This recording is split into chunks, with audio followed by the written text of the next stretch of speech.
Hello दोस्तों, एक बार फिर से आप सभी का स्वागत है हमारे एनएमसी इंस्टीट्यूट में।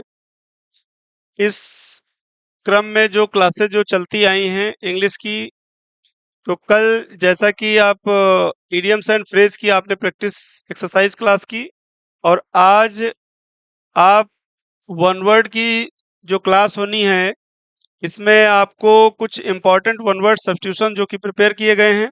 तो जो टारगेट हमारा है जो परीक्षा को देखते हुए, उसमें हम अब नोट्स भी बनाना प्रिपेयर करेंगे, एक्सरसाइज भी करेंगे, और बाकी पार्ट्स ऑफ स्पीच भी हमको पढ़ना है। यानी तैयारी हमको देखा जाए तो ओवरऑल करनी सब कुछ है। एक्टिविटीज में जो भी होनी है वो सब हम डे बाय डे करते रहेंगे। तो आज की जो वन वर्ड की क्लास होगी उसमें कुछ इंपॉर्टेंट वन वर्ड्स रखे गए हैं जिनको आपको भी लर्न करना है साथ में। और कोई कंफ्यूजन होगी तो उसको आप कमेंट सेक्शन में अपने डाउट्स क्लियर करने होंगे तो कमेंट जरूर करें। स्टार्ट करते हैं आज की क्लास। तो जो बिगिनर स्टूडेंट है फिर से हम बता दें, क्योंकि ये चैप्टर आपका चेंज है। इडियम्स एंड फ्रेज का प्रोसेस बताया गया था, वैसे ही क्या जैसे आप हिंदी में कोई लाइन एक आपकी लिखी रहेगी, कोई सेंटेंस लिखा रहेगा और उसको आपको एक वर्ड में आपको एक्सप्लेन करना है, वैसे ही इस टॉपिक का नाम ही है वन वर्ड सब्स्टिट्यूशन। यानी जो लाइन लिखी गई है इसको एक वर्ड में आपको एक्सप्लेन करना है। तो ये तो आपको वर्ड्स हम नोट्स के तौर पे आज क्लास करा रहे हैं। बाकी जब इसकी एक्सरसाइज होगी तो उसमें भी आपको 4 ऑप्शन दिए जाएंगे ABCD करके। तो फिर जैसे कि क्वेश्चन आपके एग्जाम में पुट किए जाते हैं वैसी ही एक्सरसाइज आपकी बनाई जाएगी जिसमें आप पार्टिसिपेट करेंगे। तो चलिए हम स्टार्ट करते हैं आज की क्लास, जो कि आपकी वन वर्ड की जो मेन मेन आपके वर्ड हैं उनको जैसा कि बताया गया कि प्रिपेयर किया गया है। तो स्टेटमेंट क्या दिया, a number of people listening to a lecture. ठीक है, तो जो लोग यानी बहुत सारे लोग जो बैठे लेक्चर सुन रहे हैं उनके लिए हम क्या यूज करेंगे, वो जैसे अभी चुनाव का समय आ रहा है तो देखते हैं नेताजी भाषण दे रहे हैं, और जो उनके श्रोतागण हैं यानी ऑडियंस हैं, तो वैसे इसमें भी सीन दी है कि a number of people listening to a, बात यहाँ पर लेक्चर की हो रही है, और वहां पर lecture listening to a lecture यानी जो लेक्चर सुन रहे हैं बैठे लोग उनको क्या कहा जाएगा, यानी वो क्या कहलाएंगे, श्रोतागण कहलाएंगे। तो ऑडियंस का मतलब क्या हो जाएगा, श्रोतागण हो जाएगा। जिन स्टूडेंट्स को मीनिंग नहीं आ रही वो राइट करते चलें।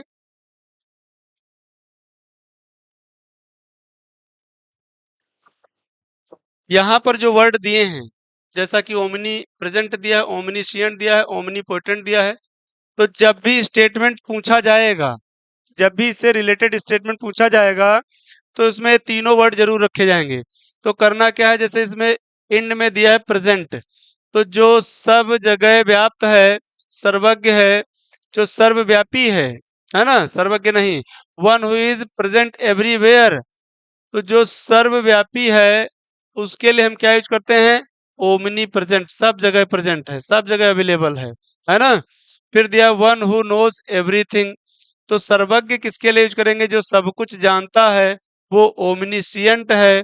ओमनी प्रेजेंट मतलब जो सब जगह प्रेजेंट है, सब जगह विद्यमान है, उसके लिए यूज किया गया है। और ओमनीसियंट किसके लिए यूज किया गया है, वन हु नोज एवरीथिंग मतलब जो सर्व ज्ञाता है, जो सब कुछ जानता है। नेक्स्ट दिया ओमनीपोटेंट, तो इन दोनों को ध्यान रखना। तो तीसरा वाला आपको हिंट के तौर पे बता ही दिया गया है। पोटेंट का मतलब है पावरफुल, यानी one who is all powerful. All powerful का मतलब क्या है, कि जो सर्वशक्तिमान है। पोटेंट ध्यान रखिएगा, प्रेजेंट जो सब जगह विद्यमान है। दूसरा omnipotent, one who is all powerful, potent is related to powerful, है ना। और ओमनीसिएंट हो जाएगा one who knows everything. Next क्या दिया है, अ कलेक्शन ऑफ पोएम्स, तो अ कलेक्शन ऑफ पोएम्स के लिए हम क्या यूज करते हैं, काव्य संग्रह। एंथोलॉजी का मतलब क्या है, काव्य संग्रह। एंथोलॉजी का मतलब क्या है, काव्य संग्रह, है ना। उसके लिए क्या यूज किया जाता है, कलेक्शन ऑफ पोएम्स। नेक्स्ट दिया है बुके। तो कलेक्शन ऑफ क्या हो जाएगा, जैसे आप शादी पार्टी में जाते हैं तो आप उपहार के तौर पर जैसे फूलों का गुलदस्ता ले जाते हैं, है ना। तो कलेक्शन ऑफ फ्लावर्स क्या कहलाएगा, collection of flowers is known as bouquet, है ना।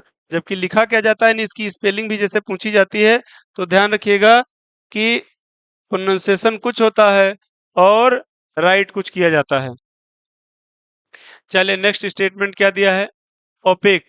ओपेक का मतलब क्या है, which can not be seen through, जिसे, यानी विच कैन नॉट बी, क्या मेंशन है यहाँ पर, can not be. Can not be का मतलब क्या है, नहीं देखा जा सकता है, कैन नॉट बी सीन, नहीं देखा जा सकता कहाँ, थ्रो का मतलब इस पार से उस पार तक, जो देखा नहीं जा सकता। तो एक आपने सुना होगा पारदर्शी, और दूसरा क्या है, अपारदर्शी। तो ट्रांसपेरेंट हो गया, और दूसरा क्या है, ओपेक, यानी जिसे इस पार से उस पार तक देखा ना जा सके तो क्या यूज करते हैं, ओपेक यूज करते हैं। तो ये किसके लिए हो जाएगा, अपारदर्शी के लिए हो जाएगा, किसके लिए हो जाएगा, अपारदर्शी के लिए हो जाएगा। चलिए नेक्स्ट स्टेटमेंट क्या दिया है, लवर ऑफ मैनकाइंड। तो लवर ऑफ मैनकाइंड के लिए क्या यूज करते हैं, फिलंथ्रोपिस्ट। फिलंथ्रोपिस्ट का मतलब क्या है, फिलंथ्रोपिस्ट का मतलब होता है मानव प्रेमी। फिलंथ्रोपिस्ट का मतलब क्या है, मानव प्रेमी, मनुष्यों से प्रेम करने वाला। और मिशन थ्रोप किसके लिए यूज करते हैं, हेटर ऑफ मैनकाइंड, यानी जस्ट अपोजिट हो जाएगा सेंस में, मनुष्यों से घृणा करने वाले, यानी मानव दोषी हो जाएगा।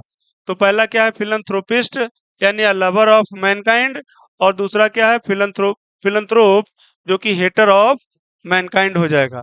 नेक्स्ट दिया अ लवर ऑफ अदर्स, यानी जो दूसरों को पसंद करता हो, यानी इसके लिए हम क्या यूज करेंगे, अल्ट्रिस्ट होता है परोपकारी, क्या होता है, परोपकारी होता है, अ लवर ऑफ अदर्स। ध्यान दीजिएगा नेक्स्ट जो स्टेटमेंट दिया, a place of for housing aeroplanes. तो इसके लिए दो ऑप्शन आपको जरूर मिलेंगे, जैसा कि वर्ड दिया है हैंगर, और एक वर्ड दिया रहेगा HANGER। तो हैंगर इसका मतलब क्या है, टांगना हो जाएगा, लटकाना हो जाएगा। और ये हैंगर क्या है, HANGAR, जो कि विमानशाला के लिए, जहां पर विमान वगैरह रखे जाते हैं उसके लिए यूज किया जाता है। तो ध्यान रखिएगा स्पेलिंग में ए और ई का ही डिफरेंस है, ठीक है, हैंगर और हैंगर। नेक्स्ट वर्ड दिया है क्रेच। जैसा कि आजकल जो बड़े बड़े सिटीज हैं, उन बड़े बड़े मेट्रोपॉलिटन सिटीज में एक चलन हो गया है, बहुत पहले से भी ये चीजें हैं, व्यवस्थाएं हैं, कि जब हस्बैंड और वाइफ, क्या दिया है कि a nursery where childrens are cared for while their parents are at work, यानी जब उनके पेरेंट्स कहाँ हैं, काम पर हैं। तो जो केयर्ड प्लेस होता है, यानी जो जहां पर केयर की जाती है इन बच्चों की, वहां पर स्टडी की बात नहीं हो रही है, वहां पर बात हो रही है केयर की, मतलब कि उन बच्चों की देखभाल। जैसे आजकल जो ट्रेंड चल रहा है उसमें न्यूक्लियर फैमिली में जैसे हस्बैंड वाइफ हो गए, तो अब घर पर बच्चों की देखभाल करने वाला कोई नहीं है, तो क्या करते हैं कि लोगों ने क्रेच स्टार्ट कर दिए। तो क्रेच में क्या किया जाता है कि जब आप घर से निकलें ड्यूटी के लिए, तो बच्चे को आप वहां पर छोड़ते हुए जाएं, और जब आप ऑफिस से लौटें तो बच्चे को लेते हुए आएं। मतलब वहां पर वो लोग क्या करते हैं, as a care taker work करते हैं। तो क्रेच में स्टडी की बात नहीं हो रही है, यहाँ पर क्या है, नर्सरी जो कि पौधों की होती है, वैसे बच्चों की बात हो रही है। A nursery where children are cared for while their parents are at work, जब माता पिता काम पर हों तो बच्चों की देखभाल जहाँ की जाती है उस स्थान को क्या कहते हैं, उस स्थान को क्या कहते हैं, क्रेच कहते हैं। क्या कहते हैं, क्रेच कहते हैं।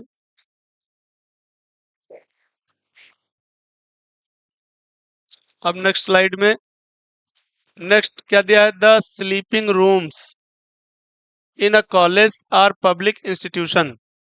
तो किसी कॉलेज में या पब्लिक इंस्टीट्यूशन में जो स्लीपिंग रूम है उनको क्या कहलाते हैं, क्या कहा जाता है, तो आप सोच रहे होंगे कि एक तो जैसे हम लोग स्टेशन वगैरह पे जाते हैं तो देखते हैं कि ट्रेन लेट है, तो क्या करते हैं वेटिंग रूम में जाकर के अपना इंतजार करते हैं। तो यहाँ पर वेटिंग रूम की बात नहीं हो रही है, यहाँ पर क्या दिया, the sleeping rooms in a college, ठीक है, जहाँ पर आराम करते हैं, है ना। तो सोने की जो व्यवस्था होती है, ठहरने की जो व्यवस्था होती है, उसके लिए हम क्या यूज करते हैं, डॉर्मेट्री। क्या यूज करते हैं, तो ऑप्शन में आपके वहां पर वेटिंग रूम भी दिया रहेगा, तो उसके लिए वेटिंग रूम यूज नहीं करना है, क्या यूज करना है, डॉर्मेट्री यूज करना है। ध्यान दें, ये शयनशाला होती है। नेक्स्ट वर्ड दिया है cosmopolitan, a person who regards whole world as his country. तो पूरे विश्व को ये क्या करते हैं, ये अपना घर मानते हैं, है ना। A person who regards whole world as his country, अपने देश की तरह से मानते हैं। तो कॉस्मोपोलिटियन के लिए हम क्या यूज करते हैं, विश्व मित्रीय यूज करते हैं, जो कि वन वर्ड इसका क्या दिया है, कॉस्मोपोलिटियन दिया है। फिर नेक्स्ट स्टेटमेंट दिया है, a person who looks at the bright side of things. तो दो तरीके के लोग होते हैं, एक होते हैं आशावादी और दूसरे होते हैं निराशावादी।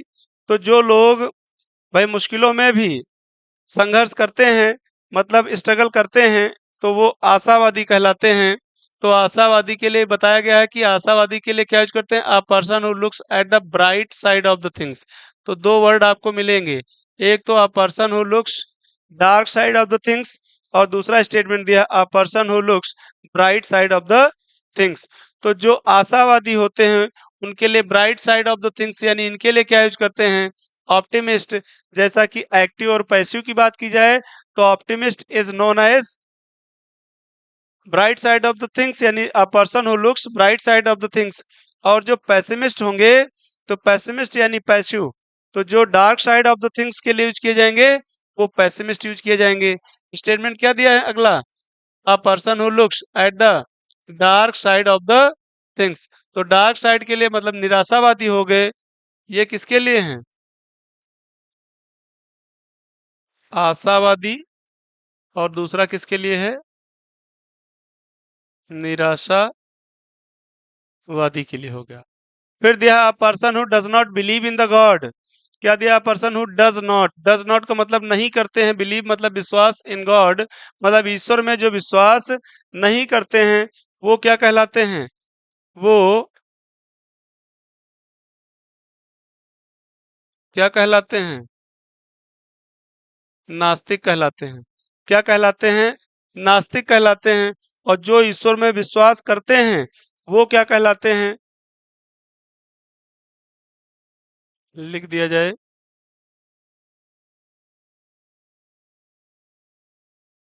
नास्तिक, और दूसरा क्या हो जाएगा, आस्तिक। तो आस्तिक के लिए क्या यूज करेंगे, अ person who does believe in the God, तब क्या यूज करोगे, आस्तिक। तो आस्तिक के लिए क्या यूज करते हैं, थीस्ट यूज करते हैं। तो ये किसके लिए हो जाएंगे, जो ईश्वर में विश्वास करते हैं, अ person who believe in the existence of God, यानी जो ईश्वर के अस्तित्व में विश्वास करते हैं वो क्या कहलाते हैं, वो थीस्ट कहलाते हैं। और जो ईश्वर के अस्तित्व में विश्वास नहीं करते हैं वो एथीस्ट कहलाते हैं। यानी ये क्या हो जाएंगे, नास्तिक हो जाएंगे, किसके लिए, अ person who does not believe in the in God, है ना, इन द गॉड नहीं, इन गॉड मतलब ईश्वर में। फिर दिया है a person who is employed to drive a motor car, जिसको किसके लिए रखा गया है, ड्राइव अ मोटर कार। जैसे ट्रेन की बात करें तो ट्रेन के लिए जो चलाते हैं, ट्रेन का जो ड्राइवर होता है वो क्या कहलाता है, लोको पायलट कहलाता है। और जो एरोप्लेन वगैरह चलाते हैं जैसे, तो उसके लिए पायलट यूज करते हैं। तो यहाँ पर मोटर कार के लिए क्या यूज किया गया है, यहाँ पर शफर यूज किया गया है। नेक्स्ट दिया वन हु कट्स स्टोन्स। तो जो मूर्तिकार होते हैं, क्या होते हैं, मूर्तिकार। तो मूर्तिकार के लिए हम क्या यूज करते हैं, स्कल्पचर यूज करते हैं। क्या यूज करते हैं, इसकी हिंदी मीनिंग क्या होगी, मूर्तिकार, ठीक है। फिर जो फूल विक्रेता है यानी one who deals in flowers, तो फ्लावर्स के लिए कौन यूज करते हैं? फ्लोरिस्ट। फ्लोरिस्ट के लिए क्या यूज किया जाता है? फूल विक्रेता, है ना। फूल विक्रेता के लिए क्या यूज करते हैं? फ्लोरिस्ट। तो इसके लिए वन वर्ड यूज किया जाएगा, one who deals in flowers, यानी फ्लोरिस्ट हो जाएगा। फिर दिया one who is very selective in one's taste, जैसे बहुत सारे लोग होते हैं बड़े तुनक मिजाजी होते हैं, है ना, चीजों को लेकर के। जैसे अब वो चाहे खाने पीने की बात हो या पहनने की बात हो या रहन सहन की बात हो, तो उन सब चीजों में बड़े सिलेक्टिव मतलब बड़े चूजी टाइप के होते हैं। तो उसके लिए क्या यूज करते हैं? फेस्टिडियस यूज करते हैं। जिसके लिए क्या यूज किया जाता है हिंदी में? वर्ड मीनिंग क्या होती है इसकी? तुनक मिजाज होती है ना। One who is very selective in one's taste, उसके लिए क्या यूज करते हैं? फास्टिडियस यूज करते हैं। वर्ड प्रिपेयर कर लीजिएगा, आप जो भी नोट्स बना रहे हैं उसमें राइट करते चलें।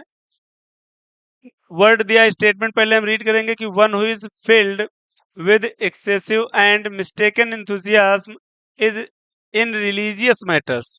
तो जो कट्टरवादी होते हैं रिलीजन को लेकर के, अपने धर्म को लेकर के, उसके लिए हम क्या यूज करते हैं? या तो फेनेटिक या तो बैगॉट यूज करते हैं। इन दोनों में से कोई एक आपको जरूर मिलेगा, है ना।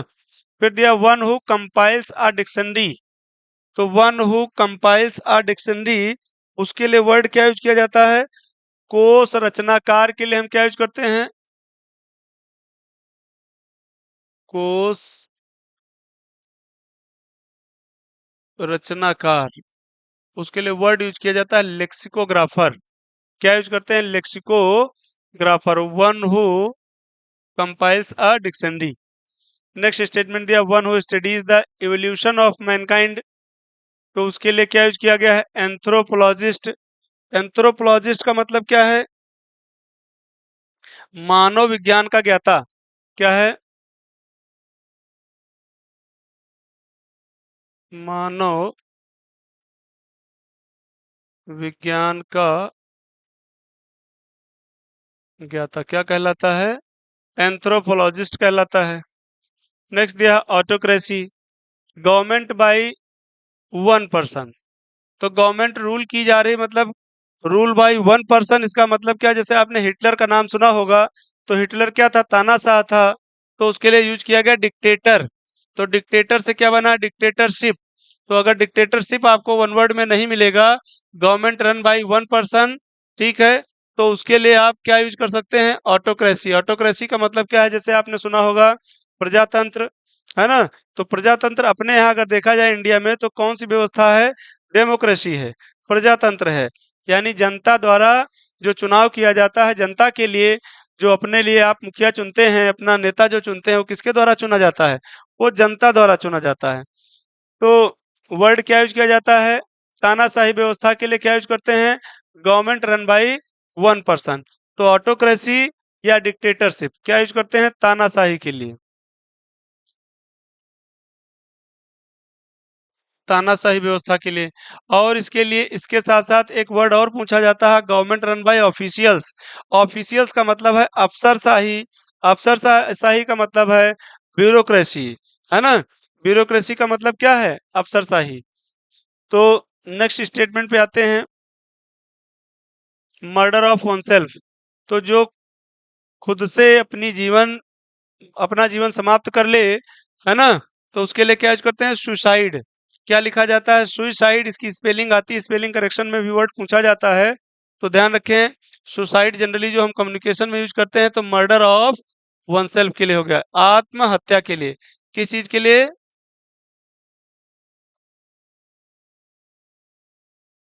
आत्महत्या के लिए यूज किया गया।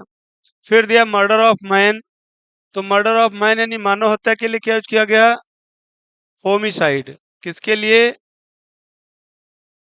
मानव हत्या के लिए।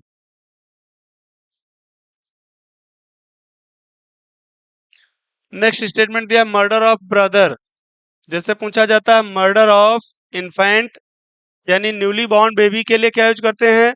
नवजात शिशु की हत्या के लिए, है ना, क्या यूज किया जाता है? Murder of infant is known as infanticide. Infant से क्या बना है, नवजात शिशु से, यानी इन्फेंट से इन्फेंटिसाइड हो गया। जैसा कि वर्ड दिया है मर्डर ऑफ ब्रदर, तो ऐसे स्टेटमेंट पूछ लेगा, murder of brother, murder of father, murder of king. तो ध्यान रखें, मर्डर ऑफ किंग के लिए क्या यूज करते हैं, किंग का मतलब राजा हो गया, तो वर्ड यूज करते हैं रेजिसाइड।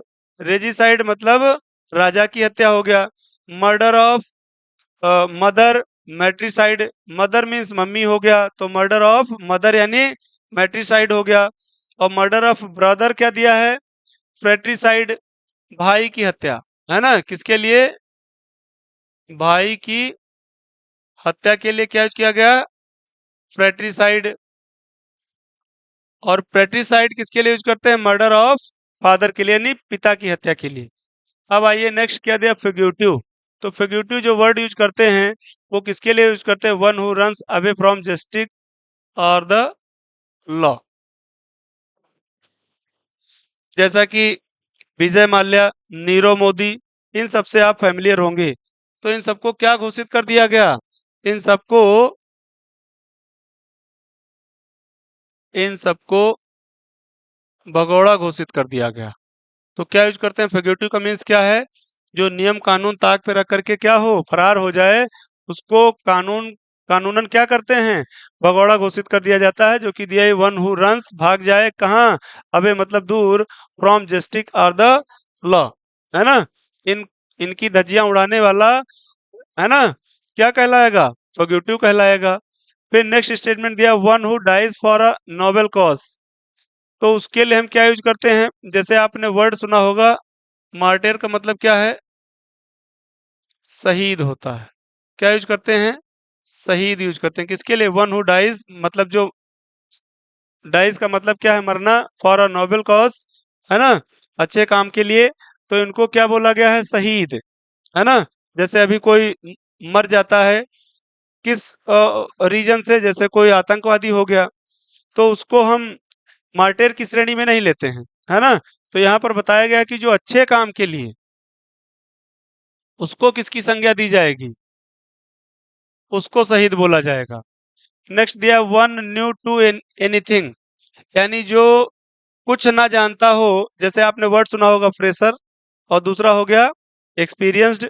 तो बोलते हैं कि जैसे अभी कहीं वैकेंसी निकलती है, प्राइवेट सेक्टर का ही ले लीजिए, गवर्नमेंट की बात करें, तो उसमें लिखा रहता है कि इतने साल का एक्सपीरियंस चाहिए, मतलब अनुभव की जब बात होती है। तो इसमें सेंटेंस में क्या बताया गया, वन न्यू टू एनीथिंग, मतलब जो कुछ भी नहीं जानता है उसको क्या कहते हैं, मतलब जिसकी शुरुआत है, तो वो क्या है, नौसिखिया, हिंदी में क्या बोलते हैं, नौसिखिया। तो इसका मतलब टायरो या नोविश का मतलब क्या हो जाएगा, नौसिखिया हो जाएगा। क्या हो जाएगा, नौसिखिया मतलब जो कुछ जानता ना हो, मतलब जो बिगनर हो गया, स्टार्टर हो गया, न्यू से बना है नोविश, है ना। तो नोविश या टायरो क्या कहलाएंगे, जो जिनकी स्टार्टिंग स्टेज हो, जो बिगनर हो, जो स्टार्टर हो, मतलब उनको अभी बाकी चीजें, जैसे आपने अप्रेंटिस सुना होगा, तो अप्रेंटिस पे रखा जाता है उन बच्चों को जो ट्रेनिंग पीरियड होता है, उनको कुछ आता जाता नहीं, उनकी अप्रेंटिस होती है। तो वैसे यहाँ पर वर्ड क्या यूज किया गया है, नोविस, मतलब जो कुछ जानते नहीं है, मतलब जिनको किसी तरह का अनुभव नहीं है। फिर वर्ड यूज किया गया है ऑटोबायोग्राफी। देखिए इससे रिलेटेड दो तरीके के वर्ड पूछे जाते हैं, एक हो गया बायोग्राफी और दूसरा हो गया ऑटोबायोग्राफी। तो बायोग्राफी कहाँ पर यूज करते हैं, पहले हम ऑटोबायोग्राफी समझ लेते हैं कि the life history written by a person written by himself, जो स्वयं के द्वारा लिखी जाए, रिटन बाय हिमसेल्फ, तो जो स्वयं के द्वारा लिखी जाए वो क्या कहलाएगी, एक हो गया जीवनी और दूसरा क्या हो गया, आत्मकथा। तो ऑटोबायोग्राफी क्या कहलाएगी, स्वयं के द्वारा, मतलब ये क्या है, आत्मकथा हो गया, ठीक है। और जीवनी क्या होगी, यानी बायोग्राफी, जो दूसरे के द्वारा लिखी जाए वो क्या कहलाएगी, बायोग्राफी कहलाएगी। फिर नेक्स्ट स्टेटमेंट दिया है मेडन स्पीच, वन वर्ड जो यूज किया गया है, तो the first speech delivered by a person, यानी किसी व्यक्ति का प्रथम भाषण, है ना। प्रथम भाषण क्या कहलाता है, जैसे आप क्रिकेट की लैंग्वेज में हम देखें तो मेडन ओवर होता है, जिसमें एक बॉलर क्या करता है, बैट्समैन को 6 बॉल बीट करा देता है जिसमें वो कोई रन ना ले पाए। लेकिन यहाँ पर वर्ड क्या दिया है, मेडन स्पीच दिया है, तो maiden speech is known as first speech. Next statement में दिया है कि one who lives on flesh. Flesh का मतलब क्या होता है, कल की क्लास में बताया गया था, फ्लेश एंड ब्लड। तो फ्लेश का मतलब क्या होता है, मांस होता है। तो जो मांस खाते हैं मतलब मांसाहारी, ये कौन से हो जाएंगे, मांसाहारी हो जाएंगे। इनको क्या कहेंगे, मांसाहारी। One who lives on flesh. फिर दिया है कैनिबल। तो ये क्या करते हैं, वन हु फीड्स, फीड्स का मतलब चारा, है ना, ये भी खाते हैं, क्या फीड करते हैं, ह्यूमन फ्लेश, है ना। तो फ्लेश का मतलब फिर से क्या है, मांस ही है। तो ये मानव भक्षी हैं, मतलब ये क्या है, ये नरभक्षी हो गए। ठीक है, ये कौन से हो जाएंगे, one who feeds on human flesh. Person living at the same time, जैसे बोला गया कि वो तुलसीदास के समकालीन कवि थे। तो समकालीन का मतलब क्या, उस समय की बात हो रही है, यानी सेम टाइम की। तो person living at the same time, उसके लिए क्या यूज करते हैं, कंटेम्परेरियस, मतलब समकालीन यूज किया जाता है। A person who is unable to pay his bank डेप्ट, यानी डेप्ट का मतलब डेप्ट होगा, यहाँ पे डेप्ट नहीं डेप्ट होगा। आपने सुना होगा डेबिट और दूसरा सुना होगा क्रेडिट। ठीक है, तो डेबिट और क्रेडिट की बात की जाए तो यहाँ पर बताया गया कि a person or any organization who is unable to pay his डेप्ट, इट मीन्स दैट, क्या बताया गया कि ऐसा व्यक्ति या ऐसी कोई संस्था जो अपना कर्ज देने में सक्षम ना हो। डेप्ट का मतलब क्या है, कर्ज होता है, क्या होता है, कर्ज। तो जो अपना कर्ज देने में, पे हिज बैंक डेप्ट, मतलब जो अपना कर्ज देने में सक्षम ना हो तो बैंक उनको क्या करती है, दिवालिया घोषित कर देती है। तो इसके लिए दो ही वर्ड आते हैं वन वर्ड में, एक तो हो गया बैंकरप्ट और दूसरा हो गया इंसॉल्वेंट। क्या यूज करते हैं,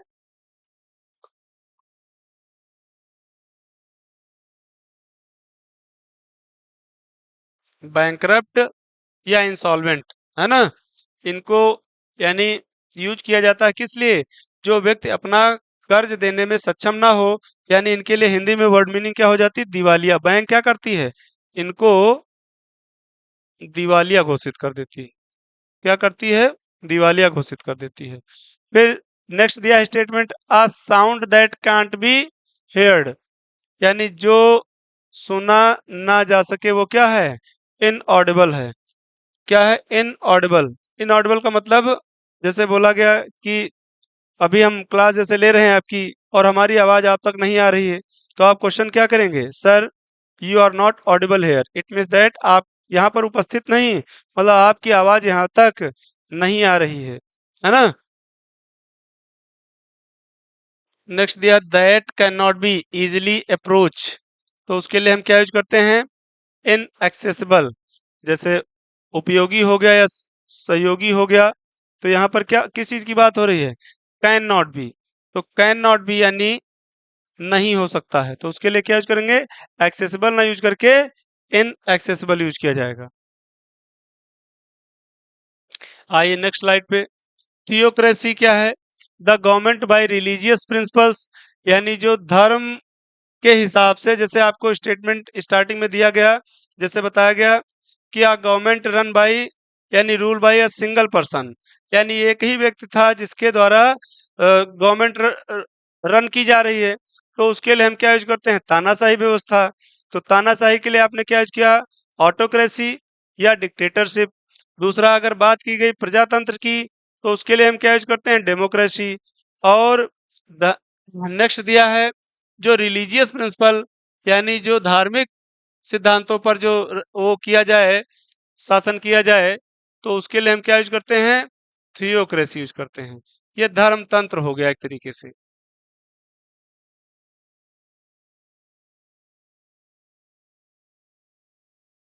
क्या यूज करते हैं, धर्मतंत्र। ठीक है। नेक्स्ट दिया है सैक्रिलेज। सैक्रिलेज का मतलब क्या है? Violating of profaning religious things or place. तो जो हमारे धार्मिक, यानी रिलीजियस का मतलब क्या है? धार्मिक हो गया।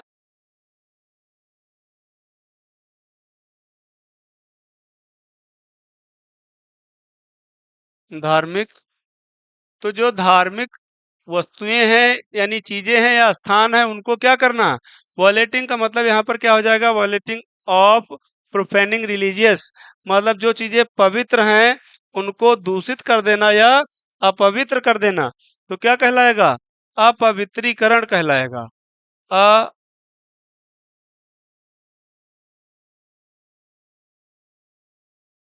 अपवित्रीकरण कहलाएगा।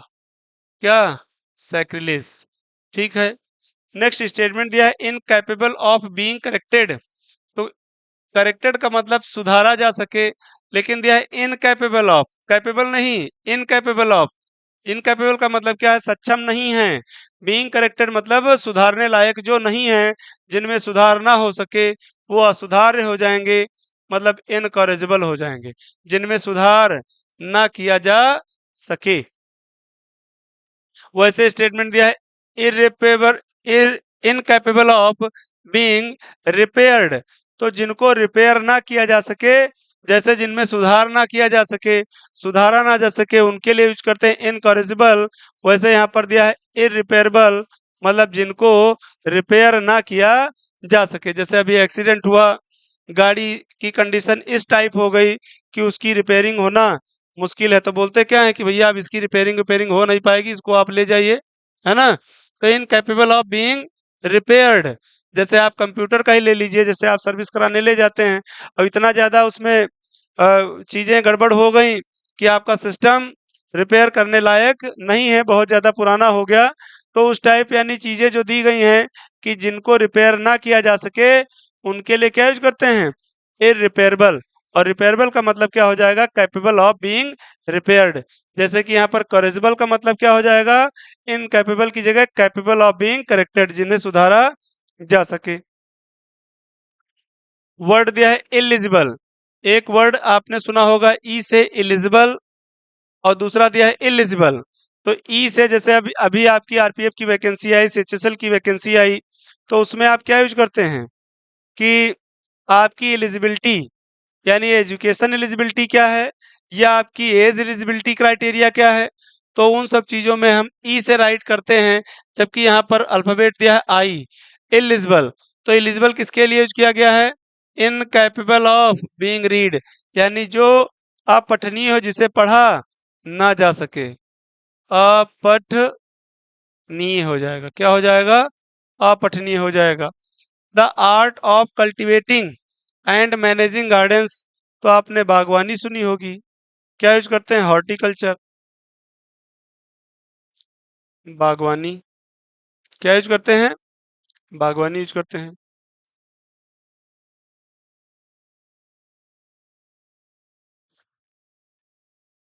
नेक्स्ट स्लाइड में क्या दिया है? द स्टडी ऑफ कॉइन्स, यानी ऐसी जो शाखा जिसके अंतर्गत आप स्टडी करते हैं किन चीजों की?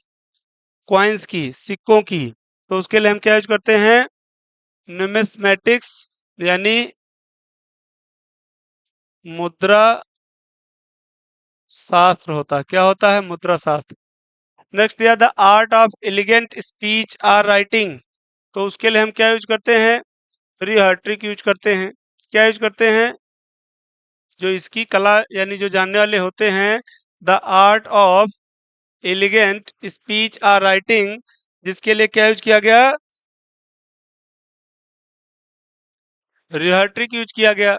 नेक्स्ट दिया one who is free from all mistakes and failures. क्या यूज किया गया? One who free from all mistakes and failures, जिनको इन सब चीजों से मुक्त रखा गया, उनके लिए यूज करते हैं इनफ्लेबल, है ना? क्या यूज किया गया है? इनफ्लेबल यूज किया गया है। Next one who does not take any toxicating drink. तो टॉक्सिकेटिंग ड्रिंक का मतलब क्या है? कि जो जैसे आपने हिंदी में सुना होगा कि जो मदिरा वगैरह का निषेध करते हैं, मतलब ड्रिंक वगैरह अवॉइड करते हैं, जो किसी भी तरह की नशे की चीजें नहीं सेवन करते हैं, तो जो मद्य निषेध करते हैं उनके लिए यूज करते हैं टीटो टेलर। तो ये कौन से टेलर हैं?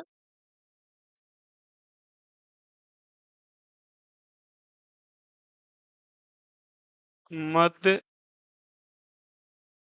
निषेध, जो मदिरा वगैरह का सेवन नहीं करते हैं। नेक्स्ट स्टेटमेंट दिया that can not B erased. Erased का जिसे मतलब मिटाया ना जा सके तो वो क्या होता है? अमिट होता है। क्या होता है? अमिट होता है। और ऑर्फन जो कि आप पहले से पढ़ते आए हैं, क्या दिया? One who has lost his parents. तो उसके लिए हम क्या यूज करते हैं?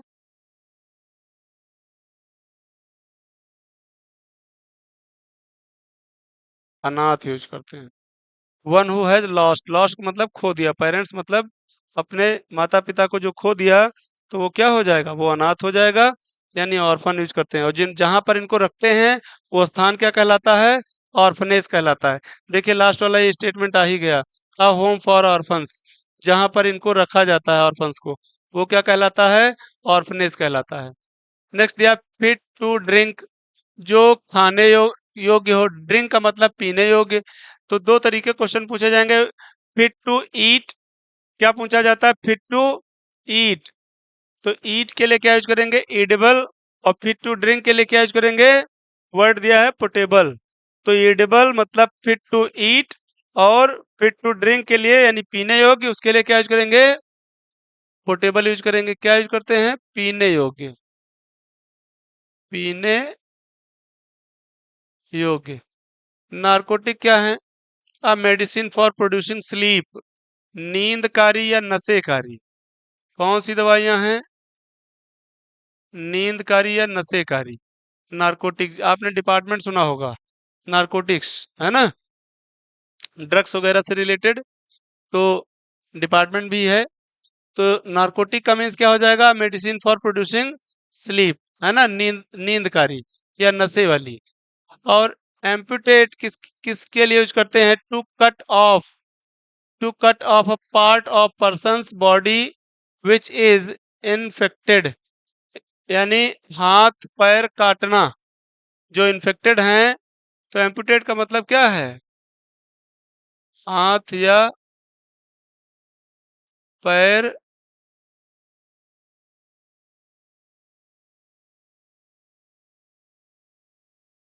काटना क्या कहलाता है? एम्पुटेट।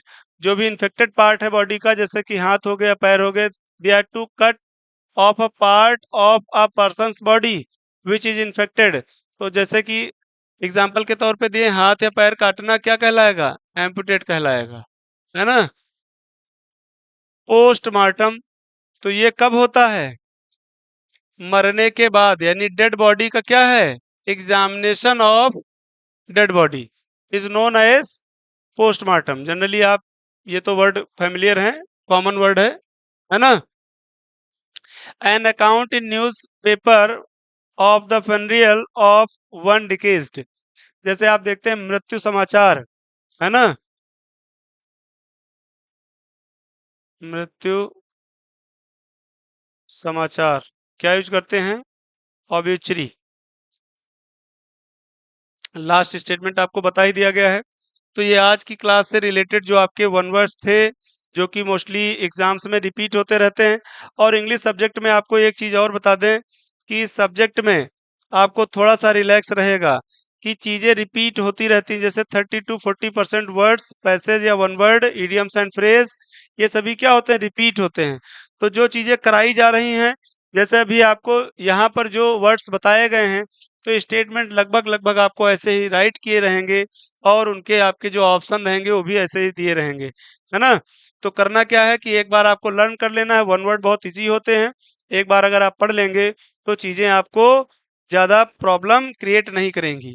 तो वन वर्ड इजी हैं, और ये फ्री के मार्क्स रहते हैं, तो इनको आप स्कोर जितना ज़्यादा आप वहाँ कर लें वो ज़्यादा ही अच्छा रहेगा। तो ये सब स्कोरिंग पार्ट हैं जिनको आप ज़रूर प्रिपेयर करें। तो आशा करते हैं आज का जो वीडियो था वो आपको अच्छा लगा होगा।